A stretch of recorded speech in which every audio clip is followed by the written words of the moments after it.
welcome to my channel. Welcome to today's video.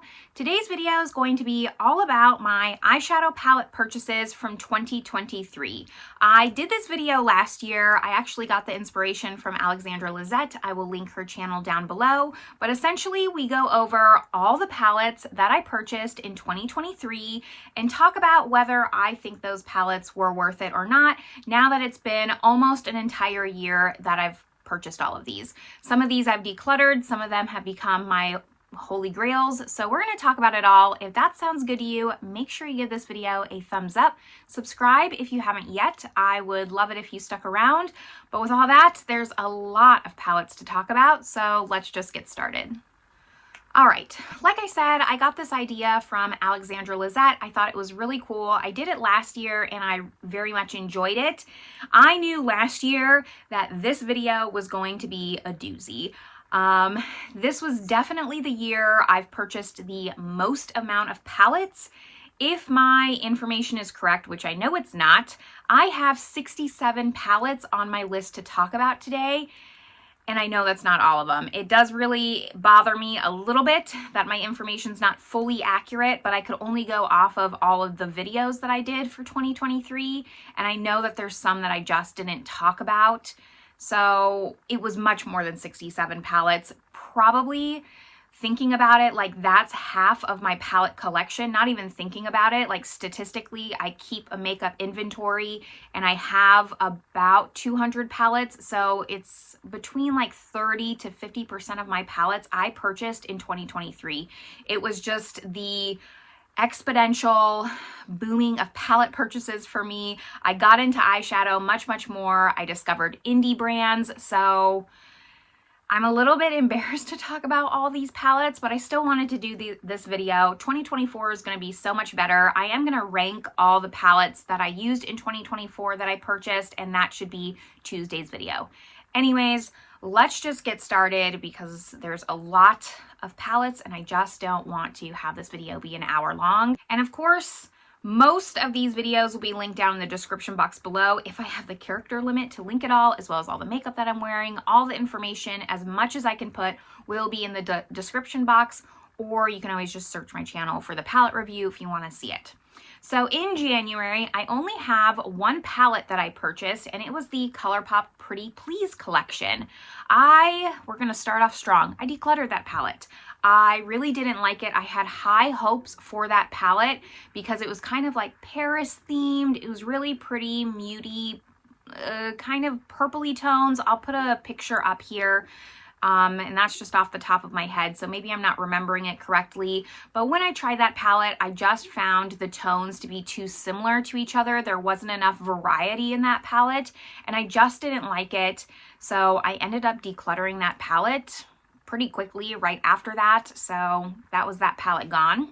Then we go into February, and this is where things started to go downhill quickly because my first palette purchase were these two Lethal Cosmetic charity quads. My very first Lethal Cosmetics purchase. So they do, I believe they do these every year, these little charity quads that go to different charities. I purchased the Wildlife as well as the Rescue palette. So the Rescue palette was very purple toned, and then the Wildlife was very brown toned, with kind of like this silver here. Very much liked these. The mattes blew me out of the water for the mattes, and I went on to purchase a lot more indie after that. I blame these quads as kind of my rabbit hole into indie for sure. After that, I have the Pat McGrath Love collection. So I purchased 2 of the 3 palettes that came out for that collection. I purchased the Iconic Infatuation, which looks like this. If I can open it, looks like this. And then I purchased the Velvet Liaison. The Velvet Liaison is probably one of my favorite Pat McGrath palettes, to be honest. This is a matte, all matte palette, and I swear the formula is different in this one. A lot of people said the same thing, and there's just something about this that just comes in handy. I really enjoyed this palette, probably the last palette I liked from Pat McGrath. One of the last palettes I purchased from Pat McGrath. I could do without this one.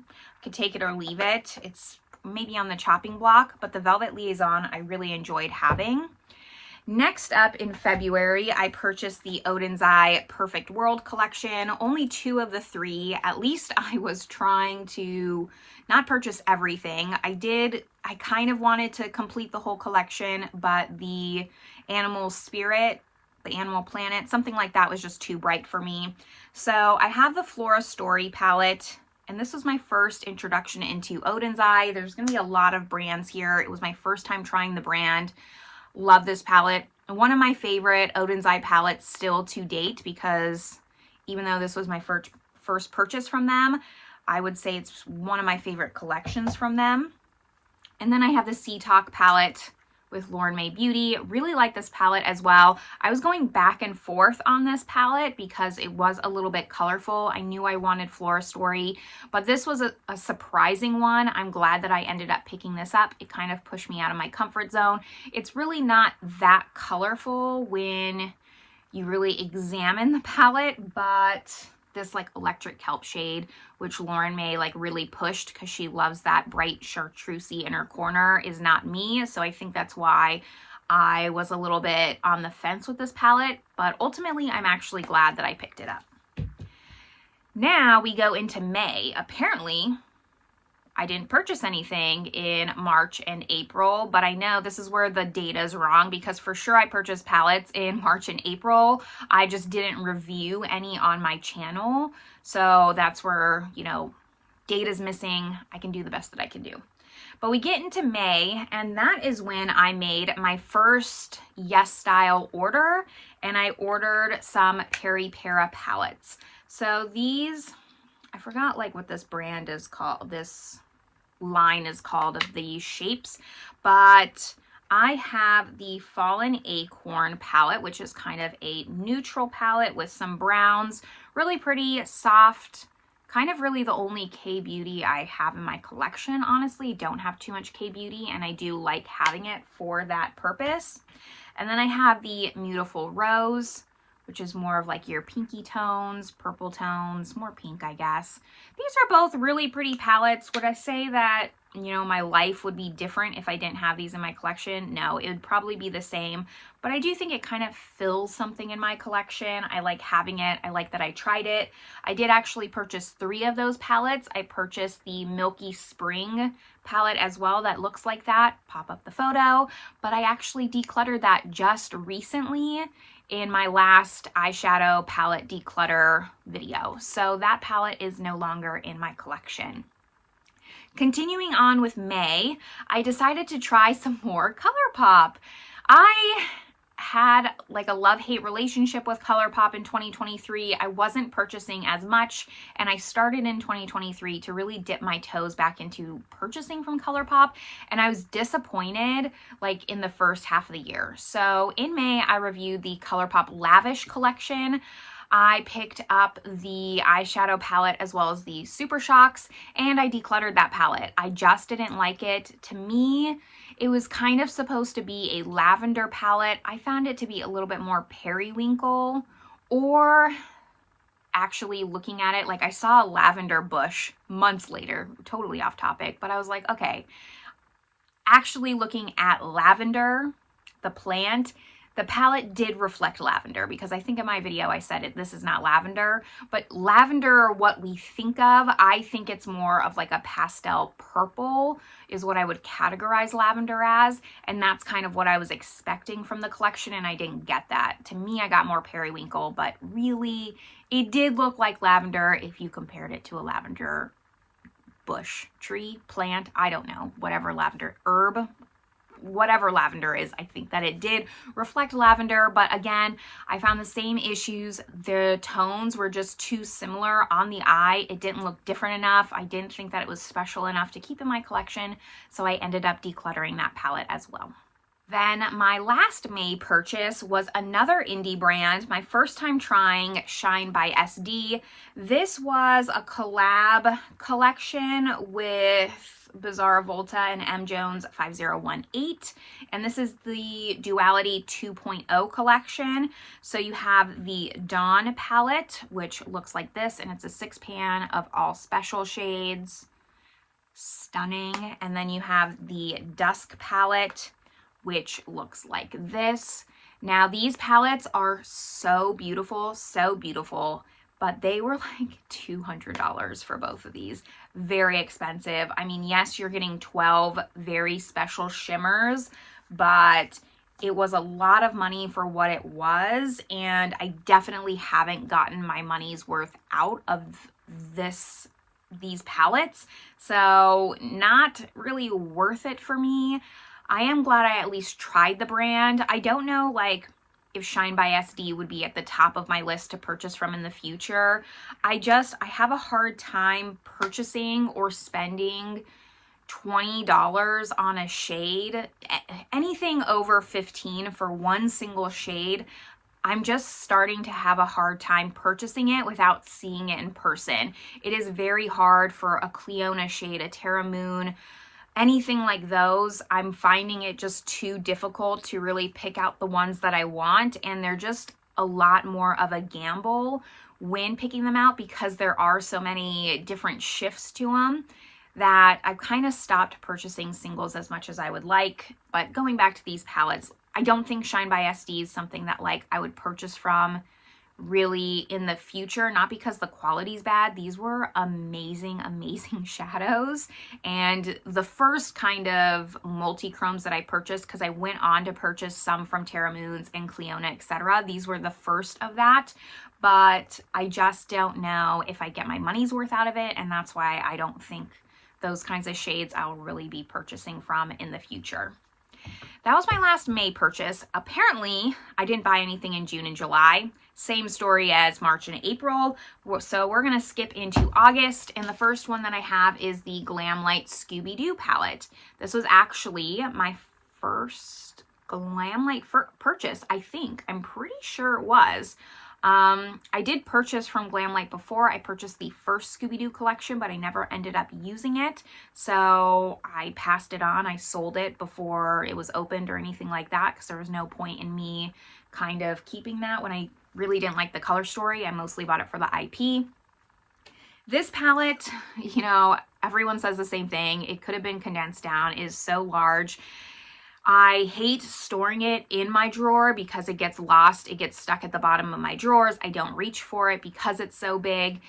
Other than that though, like, it's all right. I actually really enjoyed the looks I came up with. I like the cohesion where you have like one look per row. It's not as bad of a palette as some people make it out to be. I know a lot of people don't love this palette. I do quite like it. I just don't reach for it as much as I should, mainly because it's an impractical palette for me, but I will keep it around because I love Scooby-Doo. I'm glad I tried Glamlight. Not like my favorite brand at all, really. I do like a lot of their collections, but a lot of their color stories are just not color stories that really speak to my heart, and you mostly buy it for the IP. I think most of us buy it for the IP. My next purchase for August is probably competing for top 3 purchases in that entire year. It's my YSL quad. This is in 100 Stora Dolls. I've raved on and on about this quad. I don't know how much more I can. It is so beautiful, so sophisticated on the eyes. One of my favorite purchases ever in eyeshadow. I just think this formula is unmatched. If I was going to recommend any luxury eyeshadow brand, it would be YSL over Chanel, over Dior, over any of them. I love this formula. It just looks so pretty on the eyes. This is the only quad that I have. I remember specifically I purchased it when I hit 1,000 subscribers, and it holds a little special memory to me. I love it so much, so definitely a worthwhile purchase. And then we have another new to me brand that I purchased, What's Up Beauty. So I purchased the Desert Monsoon and the Geodes palette. These were the only 2 palettes they had at the time, and I love What's Up Beauty. I talk about this brand all the time. Very happy that I tried it out. I actually like Desert Monsoon over Geodes, which surprised me because I thought just based off of packaging I would like Geodes more, but the Desert Monsoon's a more just overall better color story for me personally day to day, even with that blue in there. Excellent formula. Love the mattes. The shimmers aren't a Shine by SD shimmer, but they're a fantastic semi-special. You know, it's not a mainstream shimmer. It's not a crazy Cleona shimmer, but it's a great shimmer that really still gives you sparkle, minimal fallout. Love this brand so, so much. We'll never stop talking about them. So I'm very happy I tried this brand. And then we go into another mainstream, but a brand I had never tried, which was Sigma. So this palette, I did a collab with my friend Bridget. I'll link her channel down below. This is the Sigma Ambiance palette. Just some boring browns, some goldens, the perfect summertime palette. But you know what? I really enjoyed this palette. I thought the formula was great. I was very surprised at how much I enjoyed this formula because I was kind of expecting, since so many influencers have codes with it, I was kind of expecting a subpar formula and that influencers really just push it for the affiliate commission, but it actually was really, really nice. I enjoyed my time with it. I only have 2 Sigma palettes. The other one's coming up later. I don't purchase all of the palettes from them, but this one was really nice and I love having it in my collection. I'm very happy I took the leap and finally picked one up. We have more in August. August was a big month. I'm looking at my list here. So in August, I also tried the Ace Beauté brand and I purchased 3 palettes, all from their floral collection. And I recently decluttered those along with that Peri Para. So I was hanging on to these for who knows why, probably because they were newer in my collection and I just couldn't let them go, but I hated them off the bat. So there was the Fleur palette, which I believe was more purple tones. There was the Begonia palette, which was kind of like greens with some roses in it, some of those tones, and then the Kala palette, which was more of your neutrals with neutral shimmers. The shimmers were lackluster. The mattes were just kind of patchy. They didn't lay down well on your eye. So I really didn't like that formula at all. It's my first time trying Ace Beauté. They were inexpensive palettes. I think they were $20 each. The packaging was beautiful. That was part of why I wanted to keep it around. It had like real dried flowers embossed in the cover. So beautiful packaging, but unfortunately the formula wasn't great and I recently decided to declutter those because it was just taking space up in my drawers. After that, I have another new to me brand. I told you this was the new to me brand year for me. Adept Cosmetics. I picked up the Emmanuette Light Palette. I think I picked this up because they discontinued it and it was for a really great price. This palette's actually currently in Shop My Stash. I'll link that playlist down below and up above. But I go back and forth on this palette. Adept has been like not my favorite indie brand, definitely, and a lot of people really seem to love them, so I'm trying to figure out what I'm missing. I don't know if it's because my first palette from them was an older palette that I purchased and some of their newer palettes are better. The mattes are okay. The shimmers I'm just not finding to be like that normal shimmer quality that I want. I would say What's Up Beauty has better shimmers. These shift more, like they have more of a shift, but the What's Up Beauty formula as a shimmer I prefer over this. So yeah, don't love it. Even having it in my in my Shop My Stash for the past, I guess it's been maybe like 2 weeks. I've done a few looks with this and it's just, I don't know, it doesn't knock my socks off. I like having it, but I don't know if this was the best first brand palette for me to purchase because it's not really making me want to purchase from them in the future. The last August purchase I have is the Ensley Rain Midwinter Dream.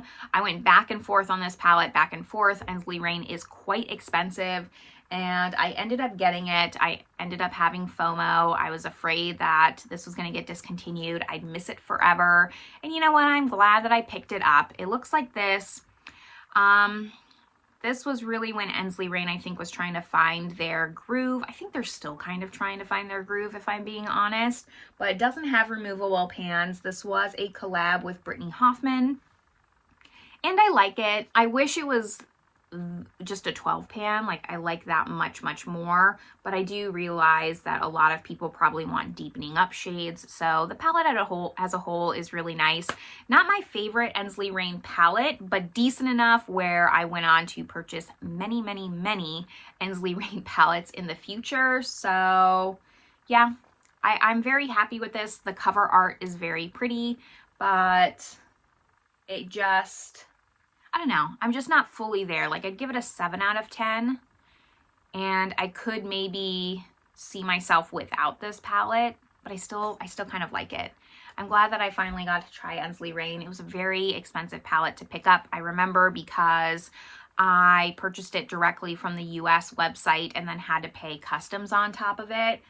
That was before I discovered some like third-party indie resellers where I won't have to pay customs. So I think I paid like $100 for this palette, something ridiculous. I don't know if it's worth that price, but I don't know. I go back and forth. Like, something's holding me back from decluttering it, but I'm not fully in love. So that's what I think about this. Now we get into September's purchases. I have a luxury palette. This is from Chanel. I used to be very into luxury. Before indie, my hyperfixation was definitely luxury makeup. So it's surprising to me when I gathered all these palettes up, how few luxury palettes I actually had. I mean, I still have luxury palettes in terms of price point, but not luxury in terms of brands.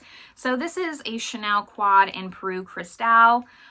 Actually probably one of my worst purchases of 2023. When I talked about this palette in my speed reviews, I even said then, I remember distinctly that this got lost in my speed review drawer. I just don't remember this palette out of all my Chanel quads. I remember my tweeds, I remember the Mediterranean, but this one I just don't remember. Even though it is stunning, it is beautiful, I don't know what it is about this palette. It just doesn't stand out to me, which is a shame because like I said, I didn't purchase a lot of luxury palettes in 2023, and this one I pined over. I really wanted it, and then for it to be such a disappointment is kind of sad.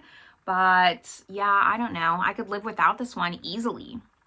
There's just, maybe it's the gold background that really suckered me in, but these shades are just nothing special. Even though it's like that baked formula, I just didn't find it good. It could also just be putting it up against all these indie brands. I just wasn't impressed. I don't know what it was, but I just didn't love that. And then in September, I also purchased the Sigma New Mod. This was really the only other Sigma palette that I had on my list I wanted to try.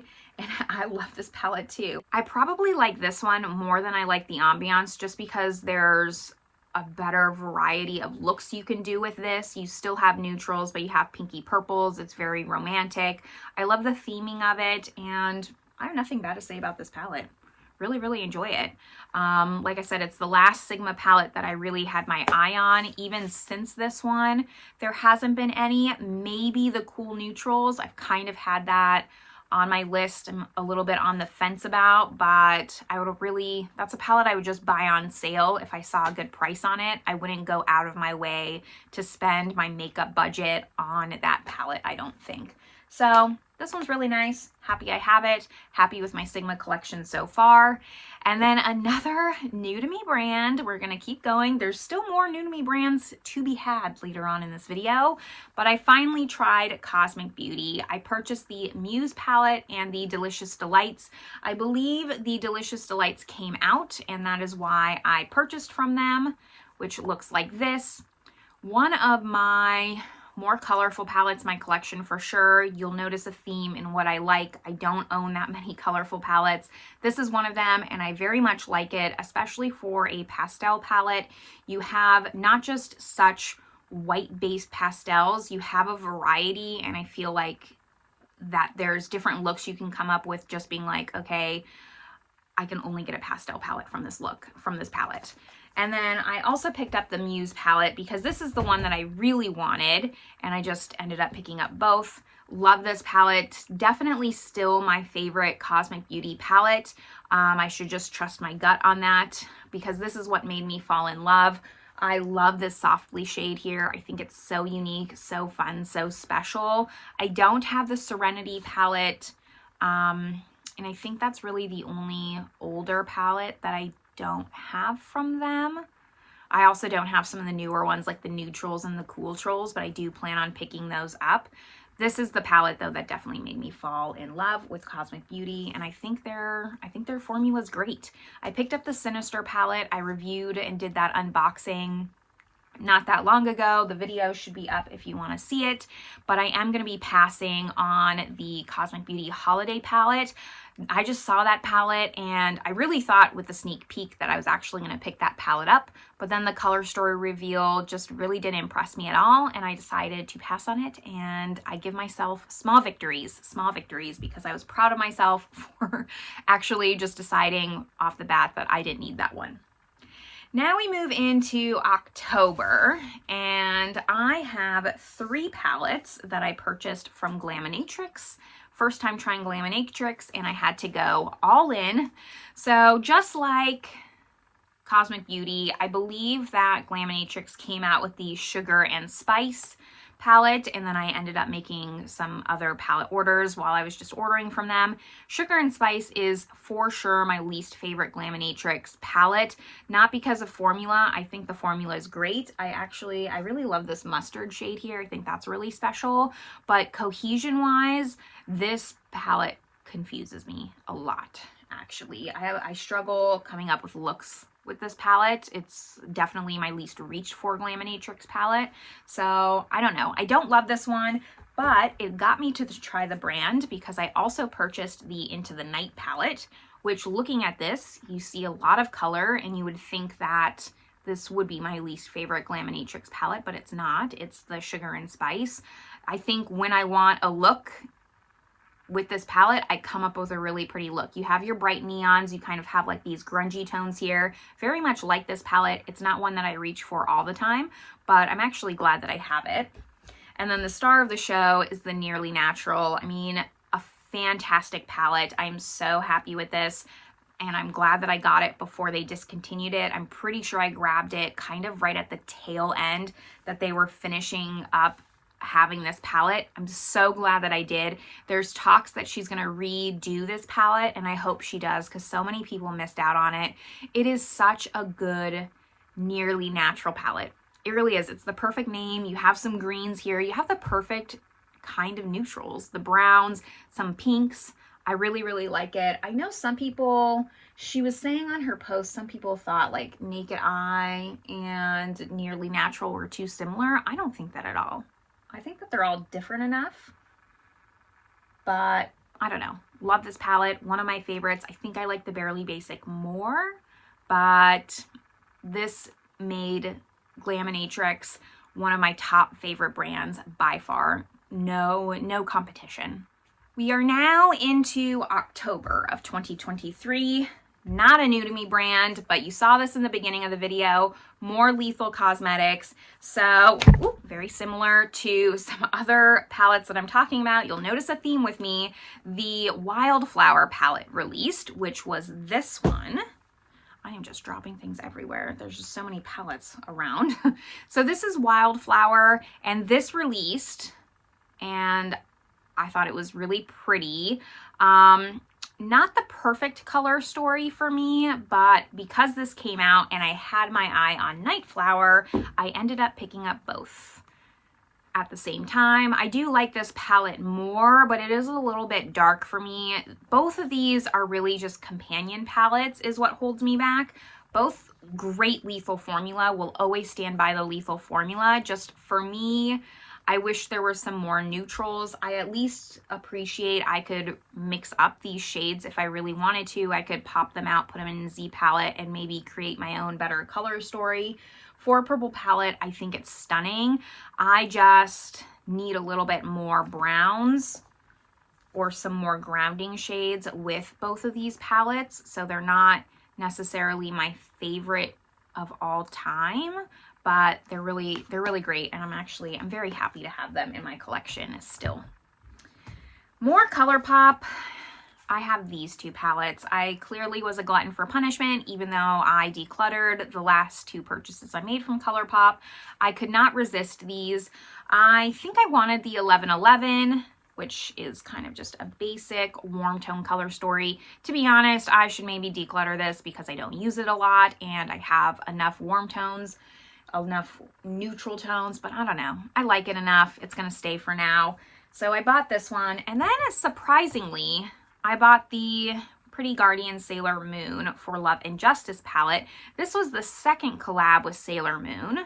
And I don't know, something about this, I just really liked the color story.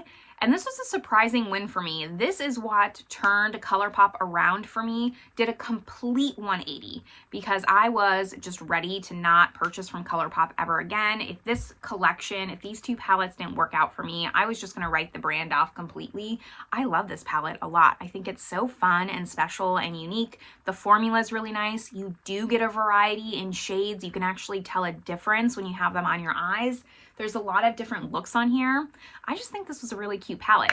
No idea about the IP, none whatsoever, but I thought this was really fun and I liked having it. And quickly after the Sugar and Spice palette from Glaminatrix, they then released the Rich Romantics. I ended up purchasing that because I had such a good time with the other 3 palettes from them. I love this palette so much. I'm actually like maybe reconsidering. Barely Basic is my favorite. This might be number 2 and then Nearly Natural number 3. Only reason being, this is when I really feel like Glaminatrix upped their shimmer quality. They have like these iridescence here, shimmers, and those just have my heart. I love them. They are so pretty, so shifty, no fallout, very smooth. Really pretty color story. It's out there, it's colorful without being too colorful. It gives the neutral lover at heart. It makes me feel like I'm going out of my comfort zone and doing a little bit something more than just playing with some basic neutrals. So I really, really love this palette. Had to pick it up, and this just furthered my love for Glaminatrix as a whole. And my last October palette is another new to me brand. It's Bella Beauté Bar, the Basic Witch palette. I think this was a lot of people's first palette from them.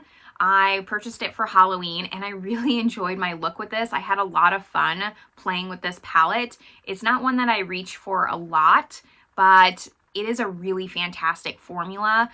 Bella Beauté Bar is just up there in price, and if I could swing it, I would purchase more palettes from them. I really want to get the Secret Garden. Is it the Secret Garden or the Pastel Garden? Something like that, with the round pans, the Smoky Glam. The Dead Roses, the Ultraviolet. There are so many Bella Beauté Bar palettes that I want that it's almost stopping me from buying them as a whole because I can't decide which one I would purchase first. And being that they're $70, $80 a palette, I don't know. I think that's why I'm just like frozen in fear because I don't know which palette to get next. But I really enjoy this brand. I really want to purchase more from them. I need to prioritize it more because this just reminds me how much I really liked playing with this palette. A lot of their color stories are very bright, and that's a little bit of something I take into consideration as well as far as when I'm prioritizing my budget, because now I try to budget. After 2023, I learned I need to budget more, and 2024 was when I kind of started to give myself some buffer rails. Is that what they're called? Like that you put on a bowling alley. Give myself some guidelines on what I should, or how much I should be spending on makeup realistically. So Bella Beauté Bar just hasn't been making the cut is what I'm trying to say here, but I really like them and I would love to try more from them. Now we get into November. November is when the holiday palettes start to come around. So my last purchase from Pat McGrath was the Holiday Quints from them. I think this was the Bijoux Brilliance collection. So there's 4 different quints. There's the Bronzed Ecstasy, which is my favorite one. Then we have Bordeaux Bliss, typical Pat McGrath. Could live without this one, but I do still like the formula in these quints a lot. Sunset Romance, again, very Pat McGrath. And then Lunar Nightshade is a little bit different. And I think this fills a gap in my collection, but the other 2 are just a little bit redundant. Definitely rode on the coattails of 2022's holiday collection where they did the 2 quints and those went over so well. And then since then, I don't know, they didn't really do the quints this year for holiday, did they? Seems like they're kind of over it. I don't know what's going on with Pat McGrath. Like I said, that was my last Pat McGrath purchase. So I haven't really been following the brand as much. And it seems like a lot of people are kind of in the same boat as me. Then Cosmic Beauty released this beautiful palette. This is the Gothic palette. Love this so much. I wish Cosmic Beauty would come out with more palettes this size. I think it's the perfect size, 12 pans. Love it so much. It is stunning. Every single shade in here. Pale Moon is one of my favorites, even though it's not a purple, but I love it. You don't just have to go purple like with the Nightflower from Lethal Cosmetics. You do have these two, and that's what I'm missing from Nightflower, I think, is just something like this would have made that palette so much better for me. It's purple with still at least something to make it not so purple. Very happy with this palette.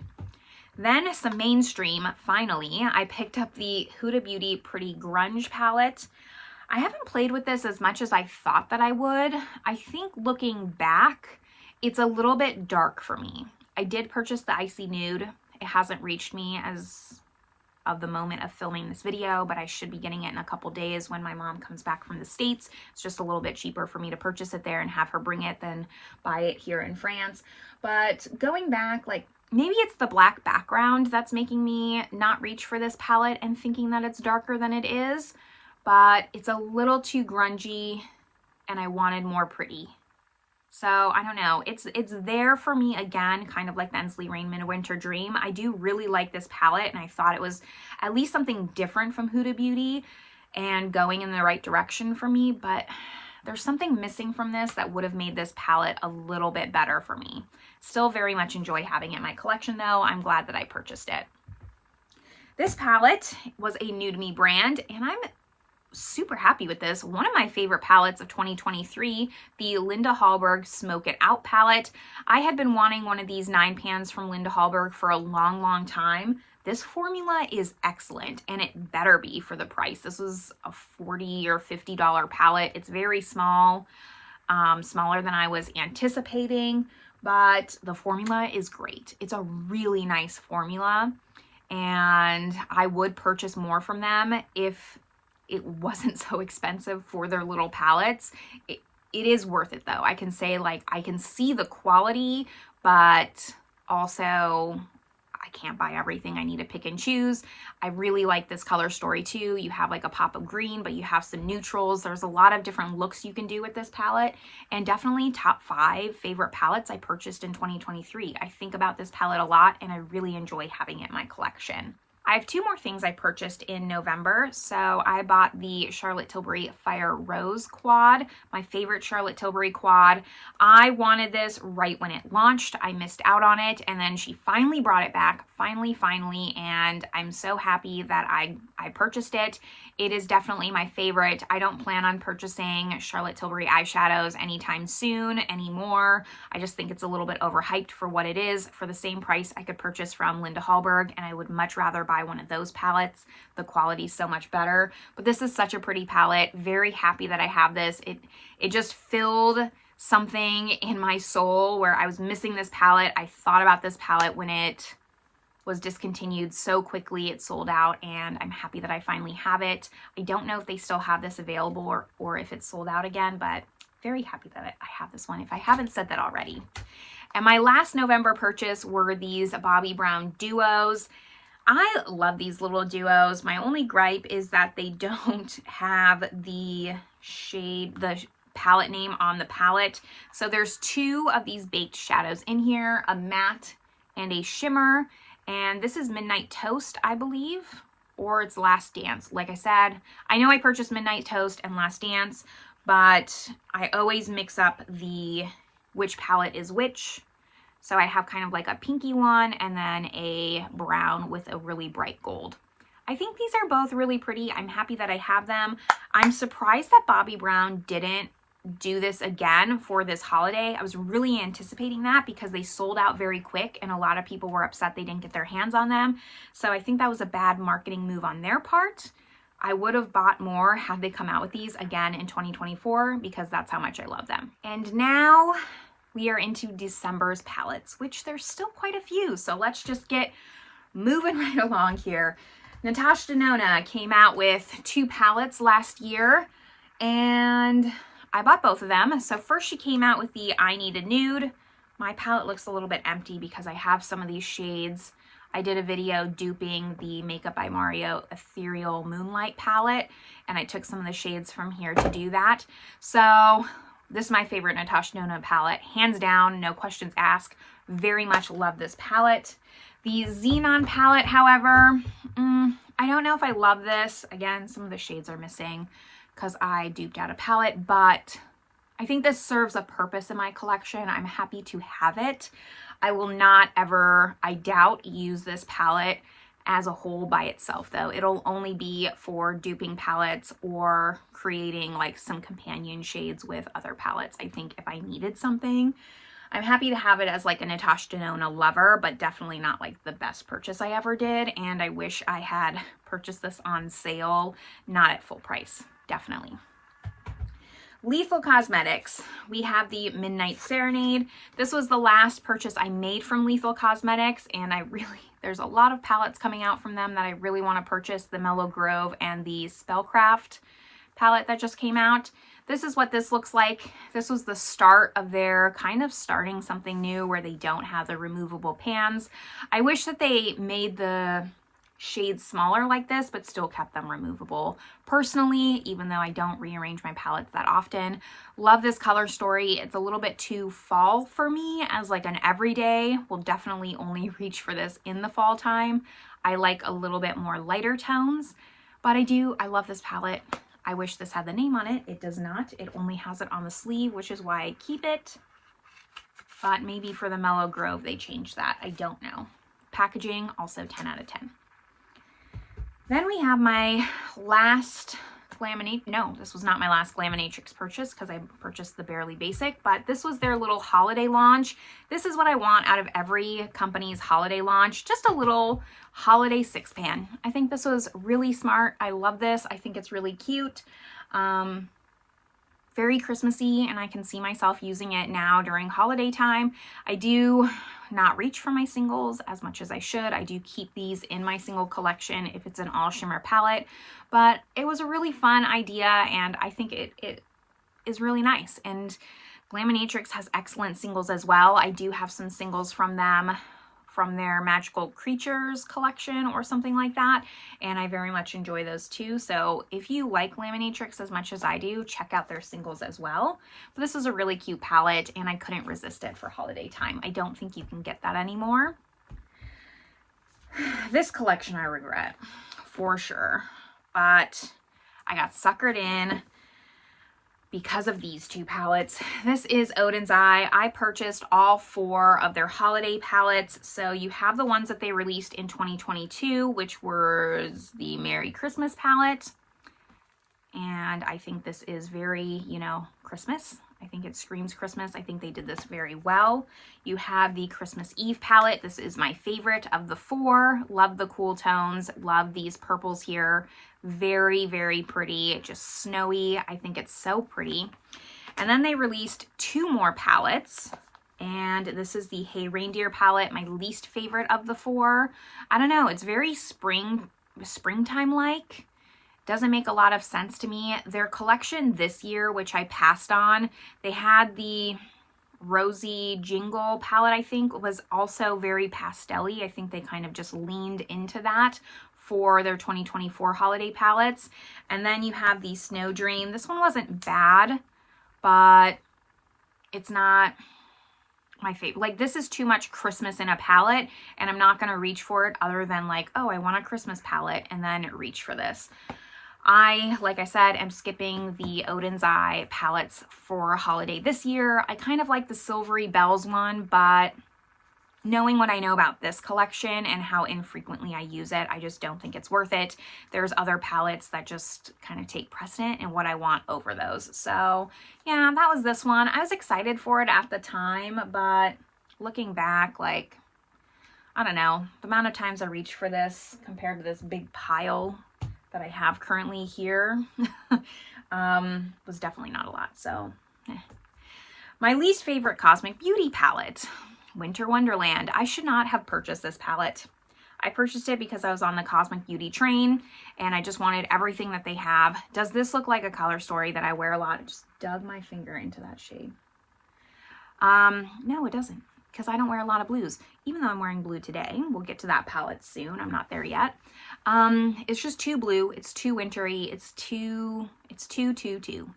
I shouldn't have purchased this. I shouldn't have. And this is like where in December, when so many palettes are releasing, I find that I'm thinking less about my purchases and I'm purchasing more impulsively. And that's where I get myself into trouble. December, you know, I had so many palettes here that I purchased and not all of them were winners because I was focused more on just making sure I got everything that I wanted rather than actually thinking through my purchases. And had I probably would have skipped it. This palette, I remember specifically I wanted because of the Winter Solstice shade. I mean, this is a stunning multi-chrome, but I don't need to get a whole palette just for this shade. I really don't, because I'm not going to reach into this palette for this shade. I'm going to want to use the palette as a whole. So unfortunately, this was kind of a fail. I'm keeping it around to keep it around, honestly. It maybe is on the chopping block. I'm just not ready to get rid of it just yet, and I'm not going to declutter to declutter. I'll declutter when I'm ready. And then I have another new to me brand, Unearthly, one of my favorite purchases of this year also. So we went from low note to high note, but I did make quite a large purchase. I purchased the Fall Magic, which looks like this. Maybe this is, I would say, number 2 favorite out of the 3. The Dreamer, which I thought would be number 1, but it's number 3. Not a bad palette. Love the cool tones. The shimmers in here are my favorite shimmers, but color story wise, I would say this is number 3. Sorceress Smoke is number 1. It is such a pretty palette. I love these types of warm tones. I'm not a warm tone lover, but these are the perfect warm tones for me. Just very earthy warm tones, not very orangey sunset warm tones. Love this formula so much. I do prioritize purchasing from Unearthly Cosmetics because I love their formula so much. I try not to purchase color stories that don't interest me, but when they do, I definitely prioritize them, you know, other than maybe like Bella Beauté Bar. If I'm going to pick between a Bella Beauté Bar palette and a Unearthly palette, odds are normally the Unearthly palette's going to win. Then we have these 2 palettes. I've already tried Gloss Gods the year before, and they released the First Gal on Jupiter palette, which looks like this. This was kind of their cool tone neutral color story that was very big at the tail end of last year. So this was their answer to that color story. Very much like this palette. Not my favorite Gloss Gods palette, honestly. I think I like Vintage Glam the best. And I think I still like the new neutrals, which is surprising. I thought I would like this one more. This, I think, just has one too many silver tones for me. It's too silvery of a cool tone palette and less like of a cool tone neutral palette, in my opinion. So that's why I don't like love this one, but had they maybe gotten rid of one of these silver shades, I think maybe I would have liked it more. I don't know. Is it really 2 shades that are holding me back from loving this palette? I think it is, but I mean, that's my opinion on it. And then when I was purchasing that palette, I also picked up this one. This was part of the same collection, but this is the First Gal on Mars, and this is one of their special effect palettes. So it's an all shimmer palette, and it looks like this.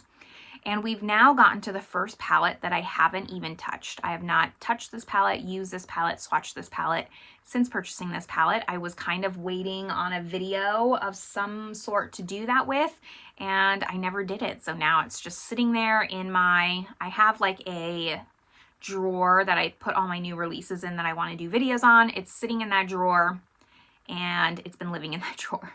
So I need to do something with this one, but this is not the only palette that is untried in my collection from 2023. There's still more to come. Let's go to the palette that is on my eyes today. It is the Simply Posh Cosmetics Cozy Cabin. New to me brand, only palette I have from them. Love, love, love this palette. Love it. This definitely makes the top 5. There's a reason why I'm wearing it today. I did a video doing 6 looks with this palette, just going down in rows. This is such a good formula, and the shimmers are so great. I love how easy it is to put looks together. Today I did reach into the different shades of this palette, like this one, this one, this one, and this one. But I can really just pull this palette and do a row. You have warm tones, cool tones, a light tone, a deep tone, and a shimmer. It's everything I want in a palette. I love this so much. I believe Simply Posh Cosmetics is coming back out with this palette because it was so popular, and if they do, highly recommend picking this up.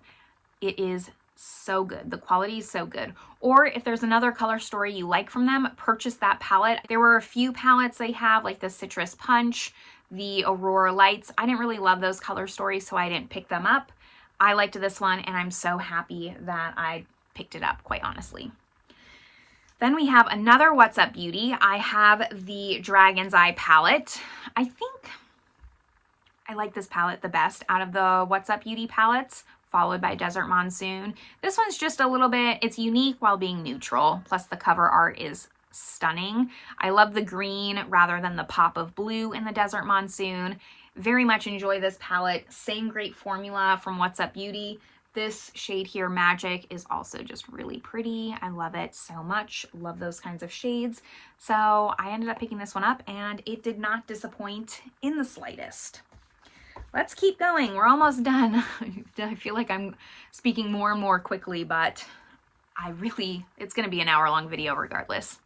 The Laura Geller Wheel of Fortune palette. This is a good palette. The people who purchased this palette, like myself, I heard only good things. I didn't hear any negative things about this palette. Is it a little bit of a basic palette? Yes, but the theming was so cute. I love Wheel of Fortune. It's very nostalgic for me. My mom used to watch it all the time. If you didn't know, my mom is French. She moved to America in her 20s and she didn't speak any English, and Wheel of Fortune is one of the TV shows that helped her learn English. So that's kind of why I don't know, I love Vanna White and I love Wheel of Fortune. So it's just something that was always on at my house. My mom was always watching the show because a lot of the times people couldn't understand her French accent. So she would have to spell out words in order for them to understand what she was trying to say. And Wheel of Fortune helped her do that. So I had to pick this up. But regardless of the sentimental value, the formula is really good. I did also pick up some other Laura Geller products with this collection. I didn't love them as much, quite honestly. I think I picked up like a blush bronzer type of product, and it wasn't my favorite, but this was really cute, and I love having it a lot. I have 2 more brands to talk about, each 2 palettes. The next one are palettes that I haven't used as well. I purchased these during Black Friday, and there's a reason sometimes why you still need to think through your Black Friday purchases, because I purchased these, haven't used them, even though I was semi-interested. I saw a good price, snagged them up, and they're going unused. So I still wasted my money, even if I got a good price point on them. Glam Light. I bought the Hersheys Cookie and Cream. It looks like this. I still have it in the packaging because just like the Gloss Gods, I was planning on doing some sort of video with this, and then I never did. So here's what this one looks like. I think it's really pretty. I have nothing against this palette. I just have so much stuff in my collection that this doesn't really, I can't explain it. It just doesn't stick out in my mind to like finally crack open into this. It's just sitting in kind of limbo. And then the Chucky Crazy in Love palette. I was like back and forth on this palette when it launched for Valentine's Day, I think in 2023. Has that lenticular packaging. I think it's super fun. I ultimately decided it was too dark for me, so I wasn't going to pick it up. And then when it was on sale and I was like, I can justify spending that price, I bought it and I haven't used it. So I need to get cracking on these. I need to, 2025, I'm going to be trying to just work on all of my untried makeup and really trying to pare down my collection, maybe try to curate it a little bit more. But for now, these sit in my makeup drawer of shame, and that's where they're going to live for a little bit longer. And my last purchase for December, wrapping up 2023 to the best of my knowledge, are these two little Viseart palettes. They came out with these palettes. This is the Cashmere Charmeuse, which looks like this. And then there's the Violette Vespertine, which I like a little bit more. I just like how there's some purples, more variety, different looks you can do with this palette. They released both these palettes. I picked both of them up. And actually, I just had these in my previous Shop My Stash. I have the Adept in my Shop My Stash currently, but last month I had all my Viseart palettes, and it was the first time I had used these palettes since purchasing them. So they're recently used and opened, but before that, they were just sitting there collecting dust as well. Made me fall in love with the Viseart formula again. I've been so hyper fixated on indie that I forgot how many mainstream brands actually have really decent formulas. Viseart is one of them. Absolutely. It's not going to give you an indie look. It's going to give you something a little bit softer, a lot more, you know, quote unquote, work appropriate, but excellent formula, easy to work with, gives you really pretty, I felt pretty when I use these palettes. Those are all my palettes, though, that I purchased in 2023. Like I said at the beginning, this is the information to the best of my knowledge. There are definitely some palettes probably that I haven't opened in my collection that I didn't talk about today, only because I just looked through my YouTube channel and just saw what I spoke about. And, you know, like the Glamlight one was in a haul video, so I knew that I purchased that in 2023. If I purchased it, stuck it in my review drawer, and didn't speak about it at all, it got missed in this video. And one that stands out to me is the Odin's Eye Jewels and Gem collection, the Jewels and Gem, and then the Stone and Rock. I have those unopened in my review drawer that I must have purchased them in 2023. I purchased them whenever they came out, like that launch month. I think it was a summer collection, if I'm not mistaken. I purchased them and stuck them in there, and they're still unopened. So unfortunately, I can't give you the most accurate data, but next year, 2024, is when I really started to track my purchases a lot more. So I'll have more accurate information go forward, but I did the best I could for this video. It is a lot. Let me know down below how your makeup journey is going, your consumption journey is going. Underconsumption is trending. I am also just kind of on that train of trying to, you know, I don't want to just throw everything away that I've spent money on, but I want to get money out of the things that I did spend or get usage out of things that I spent my money on, and maybe purchase a little bit less. It's a journey. It's, you know, I don't know what the destination is just yet. I'm still figuring that out because I like buying makeup. I like trying new things. I like reviewing them for you all. So there's definitely some kind of balance in doing that. But I've been giving it a lot of thought this last year, a lot of thought on just how I want to continue purchasing and supporting and just contributing to the overconsumption. That's my little rant, though. This is where I'm going to leave you all. Let me know your thoughts down below on all of these palettes, but I hope you're having a great one, and I will see you in my next video. Bye, everyone.